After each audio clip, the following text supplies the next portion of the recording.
প্রিয় শিক্ষার্থীবৃন্দ, আসসালামু আলাইকুম। আশা করি তোমরা ভালো আছো। আজ আমরা কথা বলতে চলেছি ভর্তি পরীক্ষার এমন একটা টপিক নিয়ে যেখানে থাকবে A to Z ইউনিভার্সিটি ভর্তি পরীক্ষার গাইডলাইন। তোমরা যারা শীঘ্রই ভার্সিটি ভর্তি পরীক্ষায় বসতে চলেছো তাদের জন্য একটা রোড ম্যাপ আজকে হতে চলেছে। কতগুলো স্টেপের মাধ্যমে আমরা এই পুরো ইউনিভার্সিটি জার্নি যে রোড ম্যাপ সেটা সম্পর্কে জানার চেষ্টা করব। প্রথমে চলো যে অ্যাডমিশন তো চলে এলো, এখন কি করব। এই টাইমটুকু যখন আমাদের পরীক্ষা শেষ হয়ে যায় তখন অ্যাডমিশনের যে চাপটা আসে সেই চাপটা আমাদের নানাভাবে পীড়া দেয়। এই সময় আমরা বুঝি না যে আসলে কি করা উচিত। এই সময়ে এক একজন এক এক কথা বলে যে আমার কি চান্স হবে কি হবে না, আমি কিভাবে চান্স পাবো। এরকম একটা নানা রকম শঙ্কার মধ্যে স্টুডেন্টরা ভোগে। এটা খুবই স্বাভাবিক, অস্বাভাবিক কিছু না, এটা সবার ক্ষেত্রেই হয়।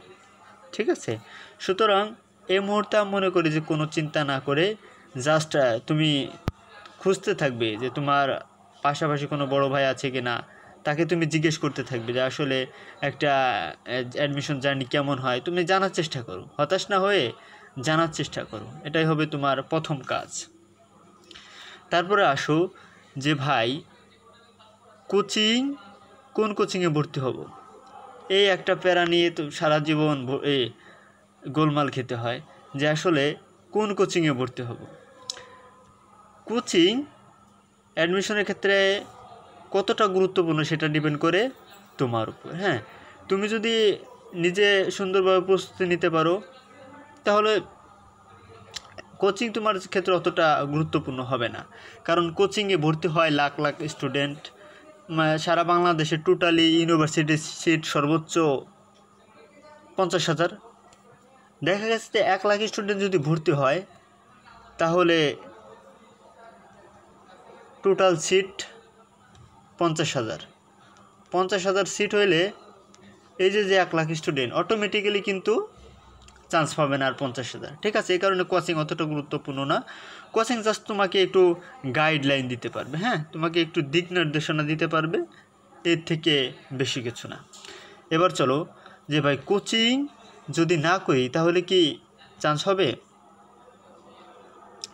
দেখো এই যে হীনমন্যতা যে কোচিং না করলে চান্স হবে কি না, এই হীনমন্যতা সবার মধ্যেই কাজ করে। দেখা গেছে তোমার বন্ধুরা অনেকে কোচিং করতেছে, তুমি কোচিং করতেছো না।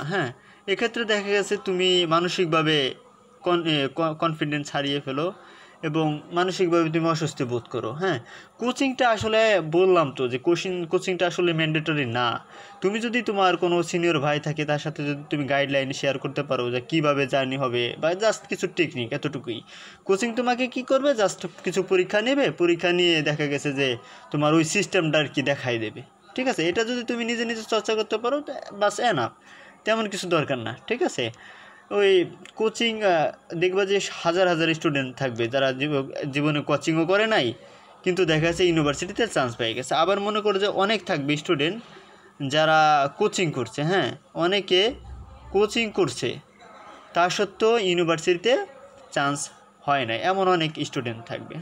এই কারণে কোন কোচিং করব এইসব বিষয় নিয়ে মাথা না ঘামিয়ে আমি মনে করি যে আসলে তোমার নিজের দিকে গুরুত্ব দেওয়া অনেক গুরুত্বপূর্ণ এই সময়। কারণ কোচিং শুধু তোমাকে গাইডলাইন ছাড়া আর কিচ্ছু দিতে পারবে না। আর ক্লাস তোমাকে নিজেকেই করতে হবে, পড়াশোনা তোমার নিজেকেই করতে হবে। এই কারণে কোচিংয়ের চিন্তা ভাবনা না করে আগে নিজে সেটেল হও, নিজেকে নিয়ে গড়ো। এক্ষেত্রে তোমাকে বললাম যে একজন মেন্টর তুমি নিতে পারো, যে তোমারও কোনো বড় ভাই যদি থাকে তাকে বলতে পারো যে ভাই আমি কীভাবে জার্নি করবো। জাস্ট একজন মেন্টর হইলেই যথেষ্ট। এবার চলো যে ভাই ভর্তি পরীক্ষায় জিপিএ কত লাগে। দেখো ইউনিভার্সিটি অ্যাডমিশনে বিভিন্ন সার্কুলার হয়, তবে ঢাকা ইউনিভার্সিটি যে সার্কুলার তাতে গত বছর যেই মানে স্টাডি ইয়ারে যে সার্কুলার ছিল সেখানে দেখা যায় সায়েন্স থেকে মনে করো 8, মোটামুটি 8 পয়েন্ট হইলেই পরীক্ষা দেওয়া যায়। আর্টস, তারপর হচ্ছে কমার্স, এগুলো হচ্ছে আরও কম। ঠিক আছে, এবার সার্কুলার চেঞ্জ হয়, দেখা গেছে এবার চেঞ্জ হইতেও পারে, নাও হইতে পারে। ওইটা নিয়ে তোমাকে চিন্তা ভাবনা করতে হবে না, তুমি জাস্ট তোমার নিজের দিকে ফোকাস দাও। হ্যাঁ, জিপিএ অতটা ম্যান্ডেটরি না, তবে তোমার যে ভর্তি পরীক্ষার জন্য যে মার্কটা লাগে, যে জিপিএটা লাগে, ওটা মাস্ট লাগবে। হ্যাঁ, এতটুকুই। 8 হলে তুমি অ্যাপ্লিকেশন করতে পারবা বর্তমান সময়ে যদি কোনো সার্কুলার চেঞ্জ না হয়। হ্যাঁ, এবার চলো যে ভাই সিজিপিএর উপর মার্ক কত থাকে।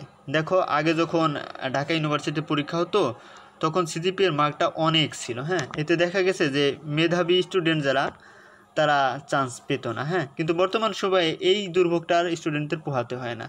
এখন মনে করো যে সিজিপিএ যাদের লো, সর্বোচ্চ সিজিপিএর উপর মার্ক থেকে 20 ম্যাক্সিমাম ইউনিভার্সিটিতে। হ্যাঁ, 20 মার্ক থাকলে দেখা গেছে যে তাও 20 মার্ক যোগ হবে কখন? যোগ হবে তোমার যখন তুমি পাস করবা, তারপরে, তার আগে না। হ্যাঁ, এ কারণে দেখা গেছে তোমার জিপিএ যদি 10-এর মধ্যে 8 থাকে, আর বেশি একটা মার্কে তুমি পিছাবে না। হ্যাঁ, এই কারণে জিপিএর উপরে যে মার্কটা থাকে সেটা ম্যান্ডেটরি, তবে অতটা ম্যান্ডেটরি না যে তুমি চান্স পাবে না, ব্যাপারটা এমন না। এটা তো জিপিএর মার্ক কাউন্ট হবে তখনই যখন তুমি চান্স পাবে, যখন তোমার একটা মেরিট থাকবে, তখন যখন তুমি একটা পাস করবে, আগে তোমাকে পাস করতে হবে, তারপর এটা মার্ক থাকবে। হ্যাঁ, তারপর আসো ভাই, আবেদন করতে কত জিপিএ লাগবে? এটা তো বললাম যে আবেদন করতে জিপিএ লাগে তো অ্যারাউন্ড 8 হলে তুমি সায়েন্স থেকে অ্যাপ্লিকেশন করতে পারবা।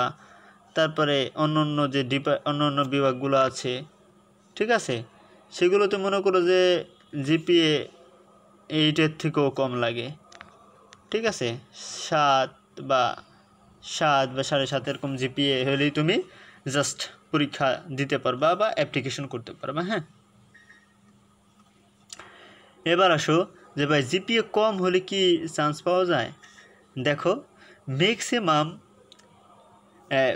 স্টুডেন্টরা এই প্রশ্নটার সম্মুখীন হয়ে থাকে যে জিপিএ কম হলে কি চান্স পাওয়া যায়। দেখো, জিপিএ বললাম যে জিপিএটা তখনই কাউন্ট হবে যখন তুমি পাস করবে। হ্যাঁ, যখন তুমি পাস করবে তখন তোমার জিপিএ কাউন্ট হবে, তার আগে কাউন্ট হবে না। এই ক্ষেত্রে দেখা গেছে স্টুডেন্টরা হিউজ একটা অপরচুনিটি পায়। হ্যাঁ, যে সিজিপিএ কম হলে দেখবে যে অ্যাভেলেবেল স্টুডেন্ট আছে যারা গোল্ডেন এ প্লাস পায়। ঠিক আছে, এ প্লাস শুধু না, গোল্ডেন এ প্লাস পায়, তারা দেখা গেছে যে চান্স পায় না। হ্যাঁ, আবার দেখা গেছে অনেকে আউট অফ 4 বা 3.55 করে পেয়েও চান্স পায়। হ্যাঁ, এটা জাস্ট সিজিপিএর উপরে ম্যাটার না, অ্যাভেলেবেল স্টুডেন্ট আছে।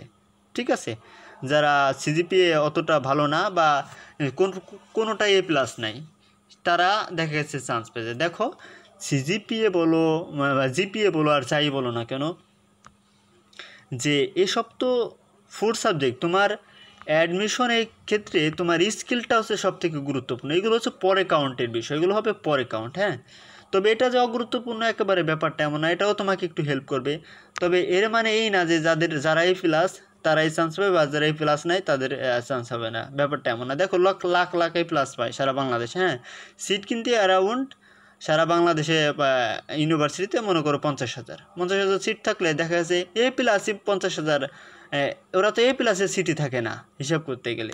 যদি এ প্লাসকে তুমি হিসাব করো যে 50,000 এ প্লাস অলরেডি বাদ যায়। হ্যাঁ, সুতরাং দেখবে যে অনেকে এ প্লাস পেয়ে বসে আছে, কিন্তু দেখা গেছে কাজের বেলায় ঠনঠনা, মানে কোনো কাজ নাই। এরা দেখা চান্স তো থাক দূরের কথা, এরা ধারে কাছেও যাইতে পারে না। হ্যাঁ, অনেকেই প্লাস আছে, অ্যাভেলেবেল প্লাস আছে, আমার দেখা অনেকে প্লাস আছে যারা চান্স পায় নাই, কিন্তু দেখা গেছে যে তারা এ প্লাস। সুতরাং এ প্লাস পাইতে হবে ব্যাপারটা এমন না, তোমাকে জাস্ট পরিশ্রম করতে হবে।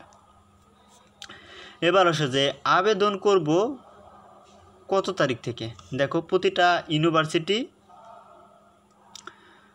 ইউনিভার্সিটি ওদের নিজস্ব যে সার্কুলার, ওদের যে ওয়েবসাইট আছে, সেই ওয়েবসাইটগুলোয় ওদের সার্কুলার দিয়ে দেয়। হ্যাঁ, তুমি জাস্ট ইউনিভার্সিটিগুলো গুগলে ওয়েবসাইটে নাম লিখে সার্চ করলেই ওদের যে আপডেট সেগুলো তুমি পেয়ে যাবে। হ্যাঁ, তাছাড়া বিভিন্ন নিউজ বা ডেইলি ক্যাম্পাস সহ যে নিউজ পেপারগুলো আছে ওগুলোও ফলো করতে পারো। হ্যাঁ, এটা ব্যাপার না, যখন সার্কুলার দেবে দেখা যাচ্ছে 2-3 মাস আগে একটা সার্কুলার দিয়ে দেবে। হ্যাঁ, ওই সার্কুলার অনুসারে কম্পিউটার বা নিজের ফোন দিয়েও করতে পারো, যে কোনোভাবে অ্যাপ্লিকেশন করলেই হবে। হ্যাঁ, এটা নিয়ে অতটা মাথা ব্যথা নাই। এবার আসো যে চান্স পেতে হলে করণীয় কী। দেখো, ইউনিভার্সিটি